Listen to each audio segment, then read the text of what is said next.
पंढरपूर शहराच्या मध्यवस्तीत असलेल्या छत्रपती शिवाजी महाराज चौकात आज सकाळी 2 तरुणांमध्ये जोरदार हाणामारी झाली। जुन्या वादातून हा वाद उफाळला।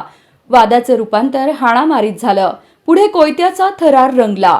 एका तरुणानं दुसऱ्यावर चक्क कोयत्यानं वार केला।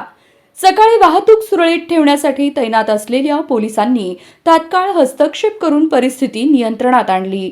पोलिसांच्या कारवाईमुळे जखमी तरुणाचा जीव वाचला। जखमी तरुणाला वैद्यकीय उपचारासाठी पाठवण्यात आला आहे। या घटनेमुळे पंढरपूरमध्ये काही काळ तणावाचं वातावरण निर्माण झालं होतं। कोयत्यानं हल्ला का झाला आणि नेमकी वादाची कारणं काय होती याचा तपास पोलीस करत आहेत। पोलिसांनी संबंधित दोन्ही तरुणांना चौकशीसाठी ताब्यात घेतलं आहे। या संदर्भात पोलिसांनी नेमकं काय काय घडलं याची माहिती दिली आहे।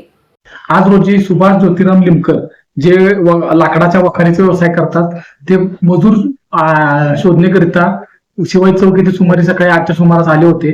तर त्या दरम्यान आरोपी जो आहे अमित वाटारकर यांनी त्याच्यावर वार करायला सुरुवात केली। त्याच वेळी जे वाहतूक पंढरपूर शहर वाहतूकचे जे अंमलदार आहेत PC 732 नदाब व PC 1150 खटकाळे यांनी आरोपीला ताब्यात घेतलं आणि जे जखमी आहेत त्यांना तात्काळ हॉस्पिटलला पाठवलं।